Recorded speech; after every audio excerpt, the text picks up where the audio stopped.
What is up, YouTube, and welcome back. If you've been following my channel, you will remember that a couple weeks ago I posted two videos.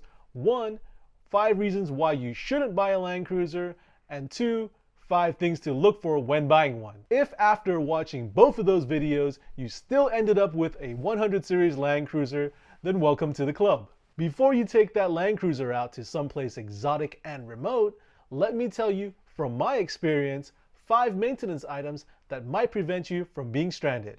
Some of these items will apply to any used vehicles, but all of these are critical for Land Cruisers. Not surprisingly, these items range from expensive to very expensive.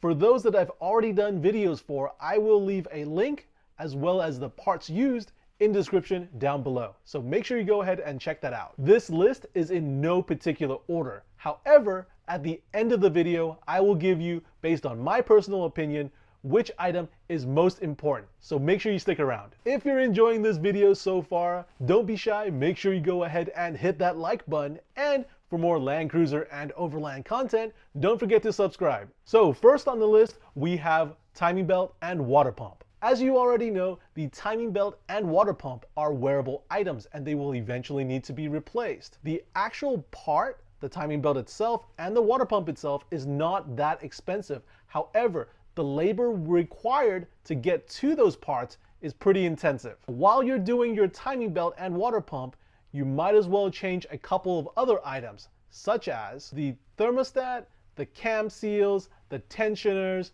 the pulleys, and also the fan bracket.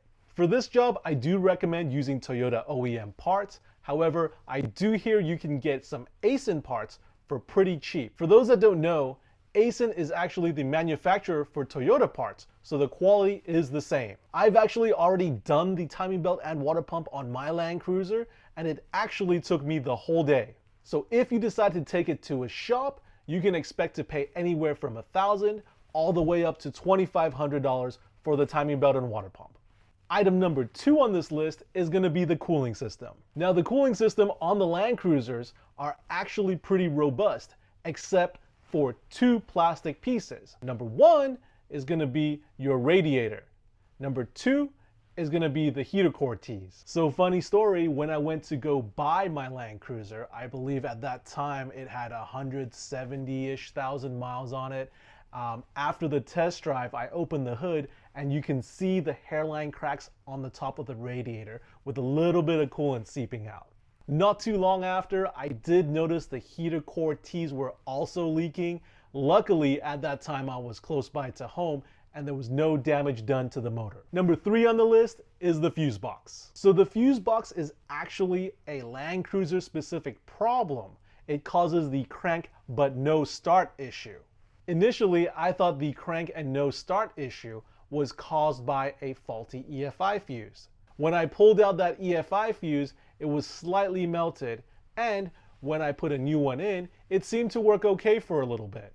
When I finally took that old fuse box apart, then I saw what was really causing the problem. The small metal connectors where the EFI fuse goes into was a little bit loose, I guess, due to years of vibration, which then caused arcing and then caused the heat, which caused the melted fuse. Now, I've been reading online on different forums that you can kind of get away with attaching a relay of some sort or redoing the connectors or doing all that stuff.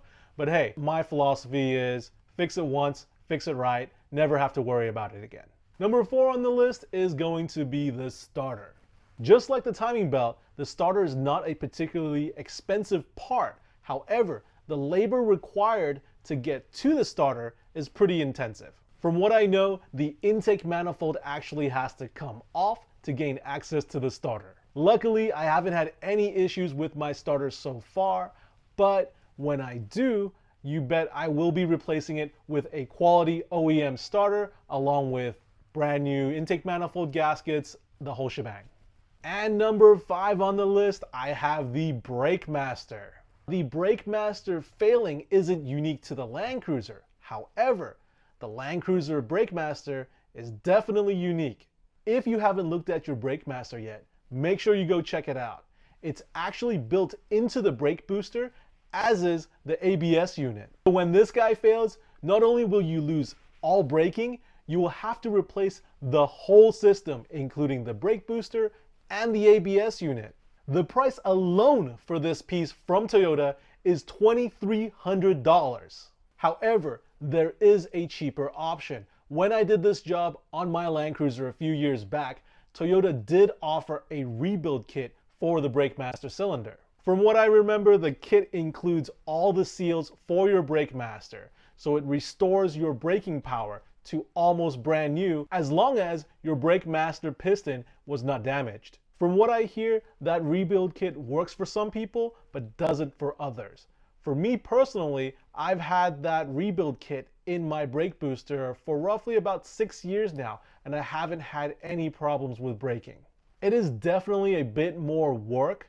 However, the price of the rebuild kit was about $73, and the price of a brand new BrakeMaster with the booster and the ABS unit, because you can't buy them separately, was about $2,300 or $2,400.